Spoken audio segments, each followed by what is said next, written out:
madaxweyne waanu saaragnay iyo gruubkiisii doorashada insha Allah taala waqtigeedii ay noo dhacaysan lagu heshiiyay billahi kariim xusbiga kalena waanu saaragnay iyaguna insha Allah taala way nala dadaalayaan inaynu arintaas ay ku soo dhaweeyeen gudoomiyaha xisbiga mucaaradka ee Ucud Injineer Faysal Cali Xuseen Faysal Cali Waraabe ayaa kulan la qaatay qaybaha kala duwan ee ku dhaqan bulshada degmada 26 Juun ee magaalada Hargeysa gudoomiye Faysal Cali Waraabe iyo bulshada ku dhaqan degmada 26 Juun ayaa iska wareystay xaaladda dalka bulshadu waxay halkaasi ku soo dhaweeyeen gudoomiye Faysal Cali Waraabe intaasi kadib gudoomiyaha xisbiga Ucud Injineer Faysal Cali Waraabe waxa uu salaadii jimcaha kula tukaday bulshada masaajidka Daarul Sunna ee isla degmada 26 Juun markii salaadii jimcaha laga baxay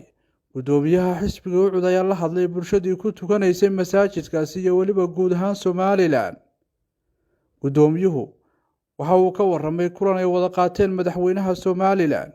iyo waliba kulan uu la qaatay xisbiga mucaaradka ee wadani gudoomiye Faysal Cali Waraabe waxa uu duceeyay bulshada ku dhaqan guud ahaan Somaliland iyo waliba ummadda islaamka waxaanu yiri inaanu murankii ina burburiyay ee qalbigeeni kala saaray ee sidii uxid nabiga calayhi salaam asxaabtii bari qalbigooda kala tagay ee nagu dhacay jabku waa ka soo kabanna insha Allah taala madaxweyne waanu saaragnay iyo gruubkiisii doorashada insha Allah taala waqtigeedii ay noo dhacaysan lagu heshiiyay billahi kariim xusbiga kalena waanu saaragnay iyaguna insha Allah taala way nala dadaalayaan inaynu arintaas ay ku soo dhaweeyeen waxaan sugnaa insha Allah taala xeerkan ilaahay labadeena golan ilaahay subhanahu wa ta'ala wanaag ha tuso iyo danta qaran ha tuso dalkeena halku mariyaha ka fakareen inay xeerkii soo daayaan wixii muran gelinaya oo dadka iyo dalkaba u danaheen ay ka saaraan wixii ummadda danka u ahna ila 2002 ayaynu xeerka ku shaqeynay xeer foodinka si loo daayo insha Allah taala kabacda madaxweynuhu uu saxo kabacda aan isku wada tagno saddex xisbi oo dham isku tagaan madaxtooyada isku tagaan oo tusnaa ummadii anagu ahaan magaalada saay kala qaybista ana kala tagaya u kooha in ay insha Allah taala isku yimaadaan waxaan ka baqaynaa wax kasta qabyaalada kaga tagina ahad kaga tagina wa kitaabka ilaahay quraanka subhanahu wa ta'ala sheekhu inoo sheegay sida ilaahay subhanahu wa ta'ala quraankeena barana caruurteena barna inagana inagu duxaa quraanku yaanu sidii magaalada saay roob ku dhacay dhagax oo xog ka soo saaray iyaan inagu noqon waa inuu aan ku qaadana quraankiisa iyo sunnaha nabiga iyo xadiiska nabiga alayhi salaam